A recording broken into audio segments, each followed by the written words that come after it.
नमस्कार, आप देख रहे हैं आवाज और मैं हूं वीना सिंह। छत्तीसगढ़ में कोरोना की दूसरी लहर पर केंद्र सरकार भी नजर बनाई हुई है। प्रदेश में एकाएक बढ़े कोरोना संक्रमितों की संख्या को देखते हुए केंद्रीय टीम प्रदेश के 11 जिलों का निरीक्षण करने पहुंची है। वहीं सरगुजा में दिल्ली से आई 2 सदस्यीय टीम बीते 3 दिनों से हालात का जायजा ले रही है। निरीक्षण करने पहुंची केंद्रीय टीम ने अंबिकापुर के नागरिकों को सलाह दी है कि यदि मुंह पर ताला लगाएंगे तो नहीं होगी तालाबंदी। छत्तीसगढ़ में इन दिनों कोरोना की दूसरी लहर की वजह से हालात बिगड़ते दिख रहे हैं। प्रदेश के कई जिलों में लॉकडाउन लगा दिया गया है। सरगुजा में कलेक्टर ने नाइट कर्फ्यू की सीमा बढ़ाकर शाम 6 बजे से सुबह 6 बजे तक कर दिया है, जबकि प्रदेश में बिगड़े हालात पर केंद्र सरकार भी नजर बनाई हुई है। कोरोना प्रभावित 11 जिलों का निरीक्षण करने केंद्रीय टीम छत्तीसगढ़ पहुंची। वहीं दिल्ली से आई 2 सदस्यीय टीम सरगुजा जिले का बीते 3 दिनों से निरीक्षण कर रही है। इस टीम में दिल्ली के राम मनोहर लोहिया अस्पताल के डॉक्टर R.K. गुप्ता और कोलकाता से आए डॉक्टर अमिताभ दान शामिल हैं। केंद्रीय टीम द्वारा कोरोना संबंधित एक पहलू पर जांच एवं निरीक्षण कर रिपोर्ट तैयार की जा रही है। कोरोना की जांच, कॉन्टैक्ट ट्रेसिंग, अस्पतालों में बेड की स्थिति, वायरोलॉजी लैब की क्षमता सहित जिला प्रशासन एवं स्वास्थ्य विभाग द्वारा बनाई गई रणनीति पर भी केंद्रीय टीम रिपोर्ट तैयार कर रही है। यही नहीं, ग्रामीण क्षेत्रों का जायजा लेने भी केंद्रीय टीम पहुंचेगी। दिल्ली से सेंट्रल की टीम आई है, जिसमें द्विदलीय दल है। एक कोलकाता से डॉक्टर दान आए हैं और नई दिल्ली में राम मनोहर लोहिया कॉलेज से डॉक्टर गुप्ता आए हैं। ये इस जिले में कोविड से बचाव और उनके इलाज संबंधित, जिसमें टेस्टिंग, हमारा कॉन्टैक्ट ट्रेसिंग, हमारा होम आइसोलेशन का कंट्रोल रूम और जो कोविड के हॉस्पिटल हैं और जो हमारे कोविड के जांच केंद्र हैं और हमारे वैक्सीनेशन केंद्र हैं, उनके निरीक्षण के लिए आए हैं। विगत कुछ दिनों में कोविड के केसों की संख्या में वृद्धि हुई है करके, तो इससे पूरे राज्य में 11 जिलों में दल आया हुआ है, जिसमें हमारे सरगुजा में भी दल आया हुआ है करके। अभी तक उन्होंने आइसोलेशन केंद्र का निरीक्षण किया है, होम आइसोलेशन के कंट्रोल रूम का निरीक्षण किया है और UPSC नवापारा में वैक्सीनेशन केंद्र को देखा। आज वो मेडिकल कॉलेज में कोविड हॉस्पिटल और दोनों लैब का निरीक्षण करने के लिए आए। ये आज इनका तीसरा दिन है। 2 दिन से निरीक्षण पे हैं, 5 दिन रहेंगे और आवश्यकता अनुसार दिन घट बढ़ सकते हैं, जिसका रिपोर्ट वो मुख्य सचिव महोदय को, कलेक्टर महोदय को और दिल्ली में सबमिट करेंगे। दिल्ली से निरीक्षण करने अंबिकापुर आए केंद्रीय टीम के सदस्य डॉक्टर अमिताभ दान ने एक तरफ जहां कोविड जांच एवं वायरोलॉजी लैब की क्षमता को लेकर स्वास्थ्य विभाग की प्रशंसा की, वहीं लोगों द्वारा बरती जा रही लापरवाही को कोरोना के विस्तार का सबसे बड़ा कारण बताया है। उन्होंने कहा कि निरीक्षण के दौरान केंद्रीय टीम ने पाया कि अंबिकापुर में मात्र 50% लोग ही मास्क का उपयोग करते हैं, जबकि जिला प्रशासन को और भी सख्ती बढ़ानी चाहिए। कोविड की दूसरी लहर के चेन को तोड़ने के लिए जिस स्तर पर जागरूकता अभियान चलाना चाहिए, वैसा होता नहीं दिख रहा है। इसके अलावा डॉक्टर अमिताभ दान ने कहा कि जिला स्वास्थ्य अधिकारी को भी निर्देशित किया गया है कि हॉटस्पॉट एरिया को डिटेक्ट करें। वहीं उन्होंने कहा कि जिले में अभी लॉकडाउन जैसी स्थिति नहीं बनी है। The laboratory is functioning properly. It is working more than its capacity. हाँ, ये और लेबोरेटरी अच्छे ही काम कर रहे हैं। ये लोग ये अपना जो कैपेसिटी है उससे भी ज़्यादा काम कर रहे हैं। ये एडजेसेंट डिस्ट्रिक्ट का भी जितना भी है उसको भी ले रहे हैं।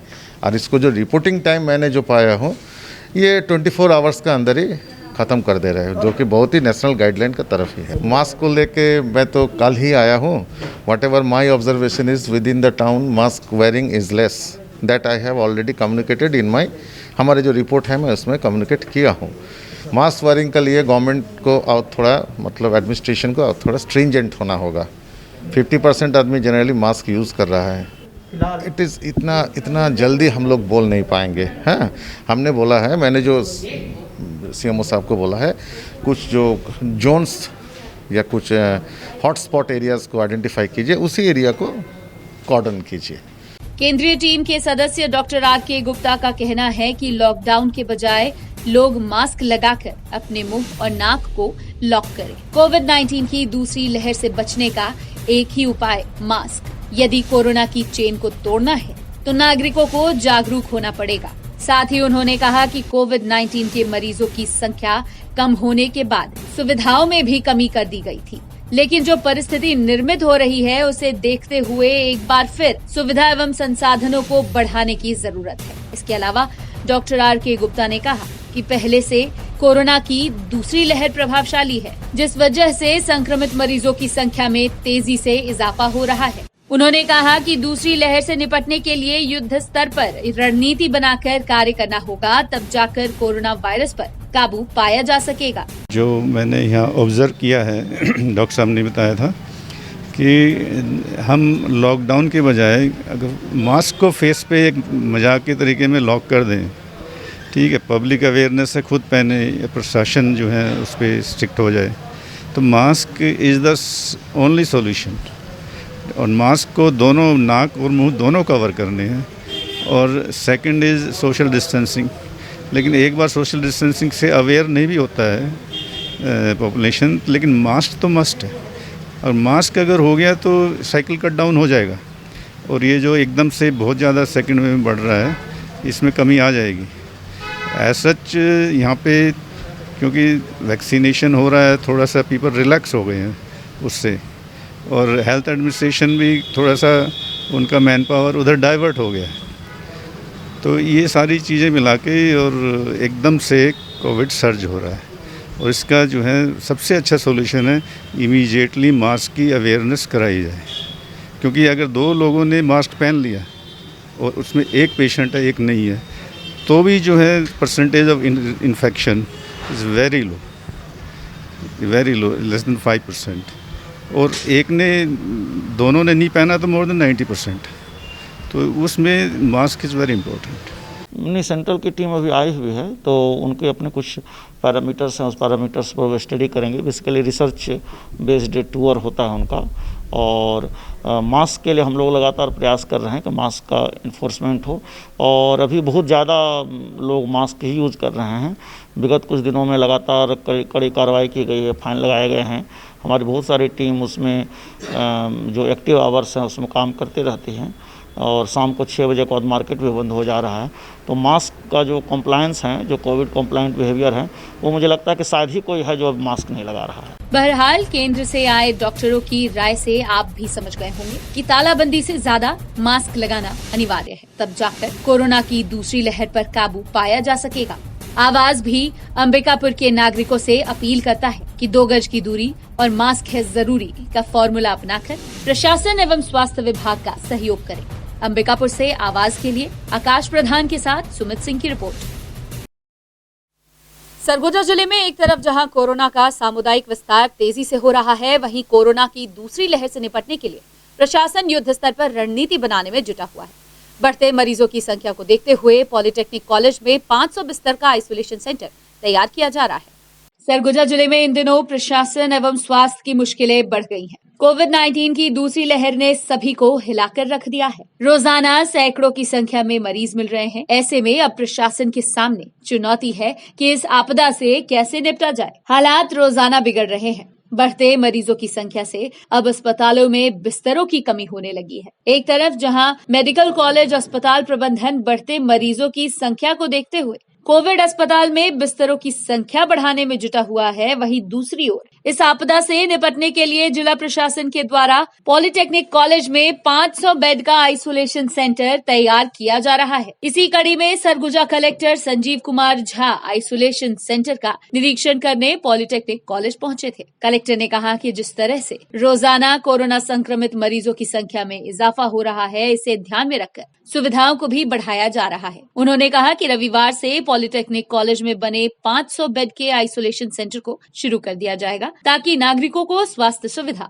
आसानी से उपलब्ध हो सके। कोरोना में अभी हाल के दिनों में केसेस बढ़ रहे हैं, तो उसको देखते हुए हमारे पास जो रेगुलर फैसिलिटीज़ हैं उसको और बढ़ाने की ज़रूरत है। उसको देखते हुए अभी हम लोगों ने पॉलिटेक्निक का जो बिल्डिंग है जहाँ हम लोग खड़े हैं, यहाँ हमने 500 बिस्तरीय कोविड केयर सेंटर स्टार्ट किया है। तो उसी को देख रहे थे। आज फाइनल इसका तैयारी का निरीक्षण हो रहा है, जिसमें नगर निगम के लोग और हेल्थ के लोग, बाकी टेक्निकल टीम के भी लोग हैं। आज यदि यहाँ से ओके हो जाएगा तो इसके बाद हम लोग कल से पेशेंट रखना शुरू कर देंगे। हमारे लगातार मरीज बढ़ रही है और हमारे पास जो हमारे 110 बेड है इंक्लूडिंग आइसोलेशन एंड पूरा मिला के अभी 87 पेशेंट हमारे पास एडमिट हैं और कुछ 20 बेडों की व्यवस्था हमने और किया हुआ है जो इमरजेंसी में किसी तरह का स्थिति न बने। उसमें से 20-30 तक पेशेंट ऐसे हैं जिनको ऑक्सीजन की एक्चुअली आवश्यकता नहीं है, क्योंकि दूसरे कारण से उनको एडमिट किए हैं उनमें से हम लोग कोशिश कर रहे हैं कि जिसको होम आइसोलेशन में रख सकते हैं या फिर बिना ऑक्सीजन के रह सकता है, उसको अपन फिल्टर वो करने की कोशिश कर रहे हैं, उनको होम आइसोलेशन में भेजने की। हम यथाशीघ्र यहाँ पर, चूँकि ये डेडिकेटेड ट्रीटमेंट सेंटर है, ताकि जिसको आवश्यकता ऑक्सीजन की है उसको हम समय पे उसको ऑक्सीजन दे सके, उस उद्देश्य से हम लोग उसको प्लान कर रहे थे। आज नगर निगम कमिश्नर भी आए थे इसी उसको लेके कि आप कैसे प्लान करना है। तो कुछ ऐसे पेशेंट्स हैं जिनको ऑक्सीजन की आवश्यकता नहीं है लेकिन अदर ट्रीटमेंट की आवश्यकता है, तो दूसरे सेंटर में अपन भेज सकते हैं वैसे को, और यहाँ पर उसी को रखा जाए जिसको एक्सक्लूसिवली ट्रीटमेंट की आवश्यकता है। अंबिकापुर में धारा 144 लागू है। बावजूद इसके महायज्ञ समिति के द्वारा भव्य महायज्ञ के आयोजन कराने की तैयारी चल रही है, जबकि कलेक्टर ने इसकी अनुमति नहीं दी है। इस आयोजन से कोरोना के विस्फोट होने की संभावना बनी हुई है। ये नजारा है अंबिकापुर शहर के अग्रसेन चौक स्थित रिलायंस पेट्रोल पंप के सामने का, जहां कोविड-19 के नियमों को ताक पर रखकर भव्य महायज्ञ एवं भागवत कथा के आयोजन की तैयारी चल रही है। यह कार्यक्रम 13 अप्रैल से 21 अप्रैल तक आयोजित होगा।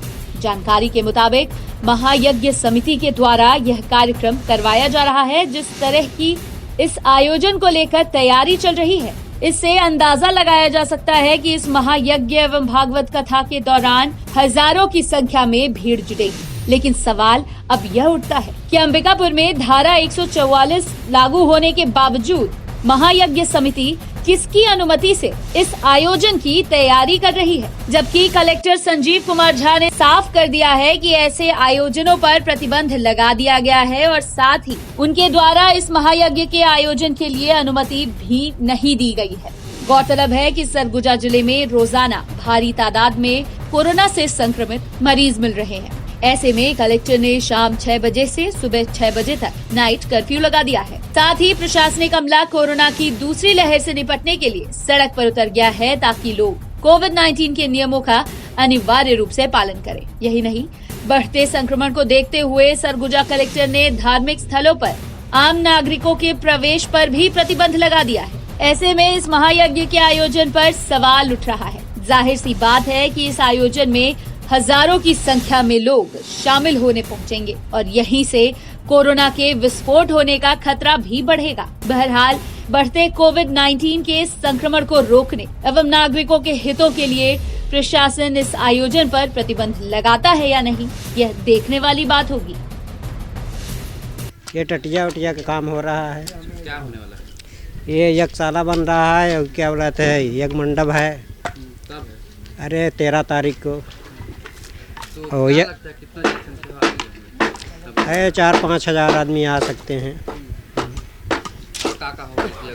यज्ञ में होगा, यही यज्ञ होगा, भंडारा होगा, प्रवचन होगा। नहीं, किसी भी तरह के यज्ञ की अनुमति नहीं दी गई है। हमारे जानकारी में कोई यज्ञ की अनुमति नहीं दी गई है। खबरों का सिलसिला जारी रहेगा। लौटते हैं छोटे से ब्रेक के बाद।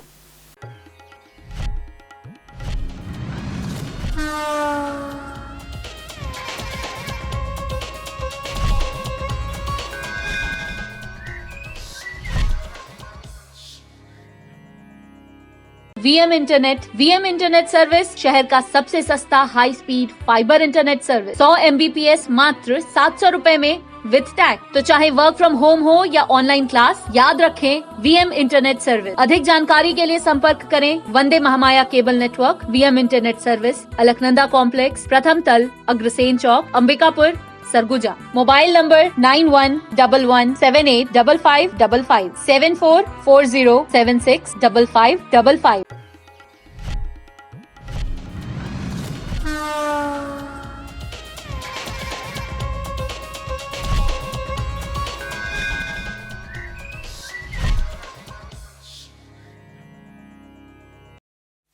ब्रेक के बाद आपका स्वागत है। सरगुजा में प्रशासन कोरोना के नियमों का पालन कराने सख्त हो गया है। कलेक्टर संजीव कुमार झा दलबल के साथ औचक निरीक्षण पर निकले थे। इस दौरान होम आइसोलेशन का उल्लंघन करने वाले 6 लोगों पर FIR दर्ज करने का निर्देश कलेक्टर ने दिया है। Surguja collector Sanjeev Kumar Jha home isolation तथा कोरोना गाइडलाइंस के नियमों के अनुपालन की स्थिति का जायजा लेने अधिकारियों के साथ शहर के औचक निरीक्षण पर निकले थे। इस दौरान उन्होंने होम आइसोलेशन के मरीजों का हालचाल जाना, साथ ही नियमों का उल्लंघन करने पर 6 लोगों पर FIR दर्ज करने तथा 2 दुकानों को सील करने के निर्देश दिए। वहीं उन्होंने मरीजों को कंट्रोल रूम से कॉल आने तथा समय पर दवा लेने के संबंध में जानकारी ली। वहीं घर के सभी सदस्यों को घर में ही रहने तथा बाहर नहीं निकलने की हिदायत दी। इसके अलावा कलेक्टर ने पड़ोस में रहने वाले लोगों से मरीजों के बाहर आने जाने पर कंट्रोल रूम में फोन कर जानकारी देने की बात कही है। वहीं कलेक्टर ने बिलासपुर चौक के पास पेट्रोल पंप गली में होम आइसोलेशन के मरीजों द्वारा नियमों का पालन नहीं करने पर इस एरिया को कंटेनमेंट जोन बनाने के निर्देश दिए हैं। उन्होंने इस गली को पूरी तरह से सील कर तत्काल पुलिस की ड्यूटी लगाने को भी कहा है। अपने यहाँ जो केसेस आते हैं उसमें बहुत बड़ी संख्या में होम आइसोलेशन में लोग हैं जो एसिम्प्टोमेटिक हैं, जिनको कोई लक्षण नहीं है, तो उसमें होम आइसोलेशन के नियमों का पालन कर रहे हैं कि नहीं कर रहे हैं, उसी को रैंडम चेकिंग करने के लिए हम लोग निकले हैं और रैंडमली अलग अलग मोहल्ले में जाकर के उसको चेक कर रहे हैं कि उनके दरवाजे पर पोस्टर लगा हुआ है कि नहीं, उसमें जो पॉजिटिव हैं पॉजिटिव के साथ साथ जो बाकी लोग हैं वो घर के अंदर रह रहे हैं कि नहीं, उनके द्वारा दवा खाया जा रहा है कि नहीं, हमारा जो कंट्रोल रूम है वो लगातार उनको कॉल करके मॉनिटर कर रहा है कि नहीं, उसी को हम लोग देख रहे हैं, निरीक्षण कर रहे हैं। किस तरह की कार्रवाई? नहीं, यदि इसमें बड़ा स्पष्ट है कोई नियम का उल्लंघन करेगा तो उसमें हम लोग FIR करेंगे, उसी के लिए हम लोग देख रहे हैं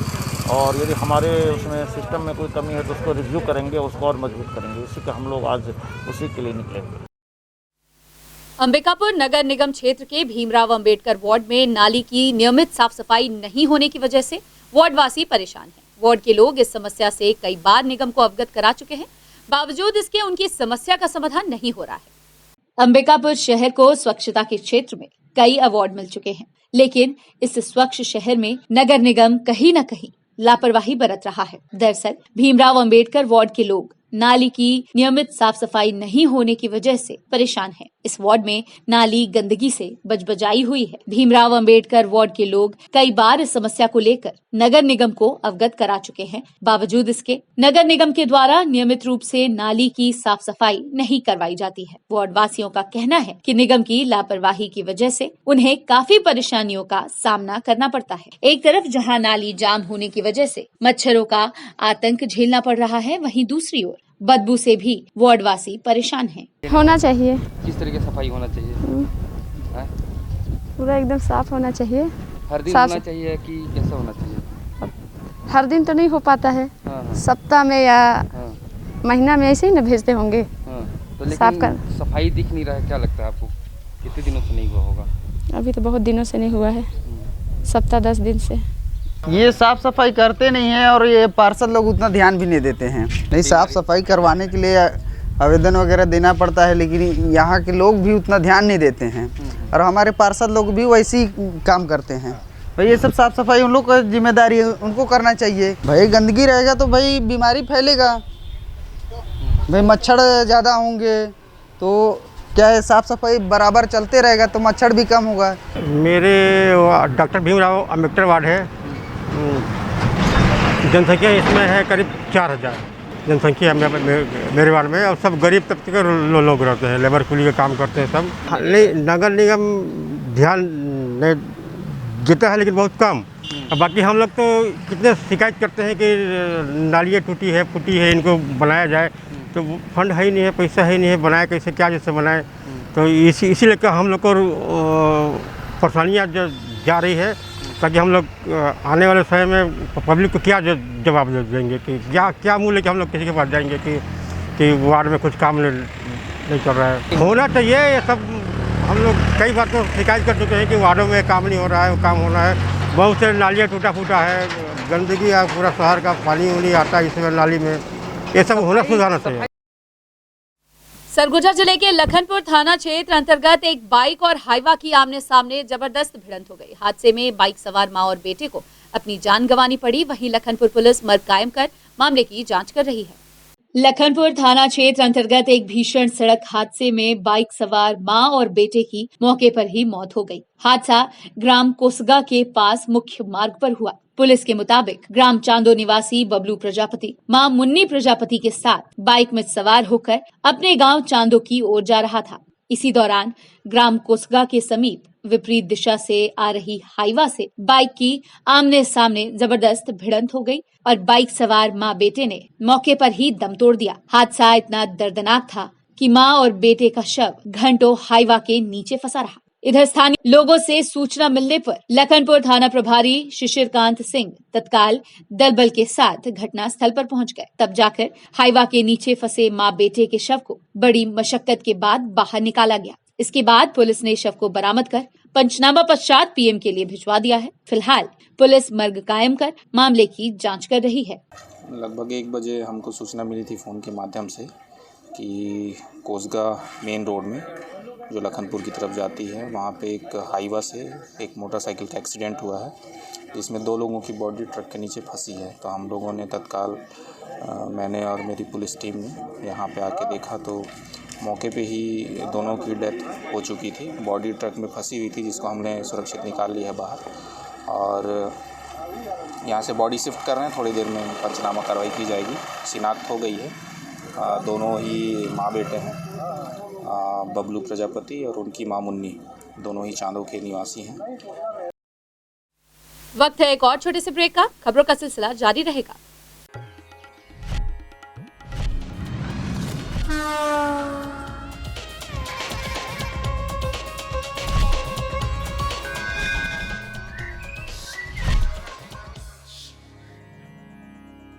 वीएम इंटरनेट सर्विस शहर का सबसे सस्ता high speed fibre internet service 100 MBPS मात्र 700 रुपए में विद टैग। तो चाहे वर्क फ्रॉम होम हो या ऑनलाइन क्लास, याद रखें वीएम इंटरनेट सर्विस। अधिक जानकारी के लिए संपर्क करें Vande Mahamaya cable network. VM internet service, Alaknanda complex, प्रथम तल, अग्रसेन चौक, अंबिकापुर, सरगुजा। Mobile number 9111785555 7440765555।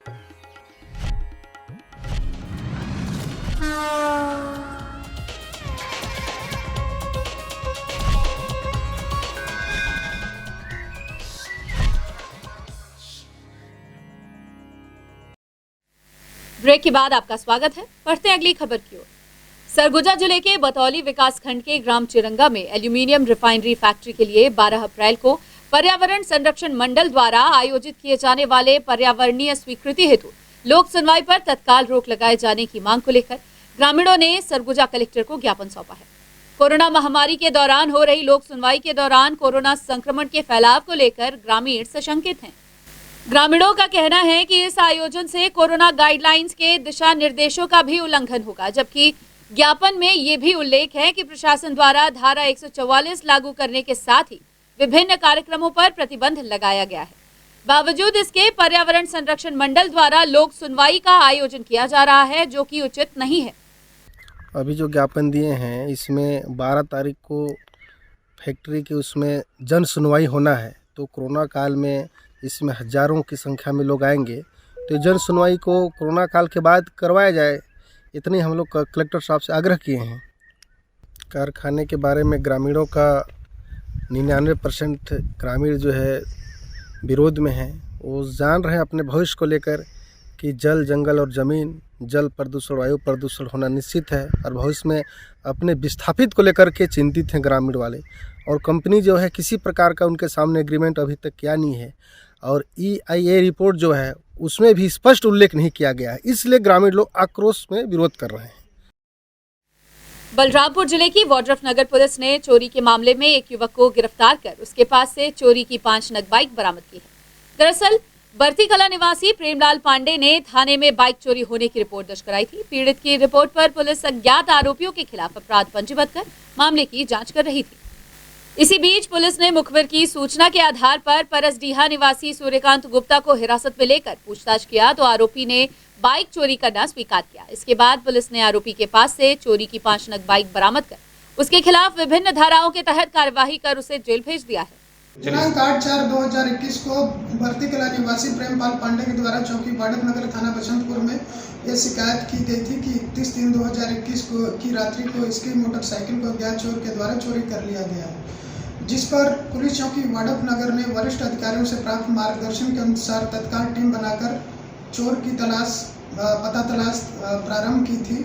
इसी दरमियान परसडीहा निवासी सूर्यकांत गुप्ता उर्फ बिट्टू, जो लगातार 1-2 साल से चोरी की घटनाओं को अंजाम दे रहा था, को गिरफ्तार कर न्यायिक अभिरक्षा में भेजा है तथा इसके कब्जे से विभिन्न थाना क्षेत्रांतर्गत ग्रामों से चोरी की गई कुल 5 मोटरसाइकिलें जब्त की। बुलेटिन में फिलहाल सिर्फ इतना ही। शहर से जुड़ी खबरों के लिए देखते रहिए आवाज। इस न्यूज के स्पॉन्सर हैं वीएम इंटरनेट, अलकनंदा कॉम्प्लेक्स, प्रथम तल, अग्रसेन चौक, अंबिकापुर, सरगुजा, छत्तीसगढ़।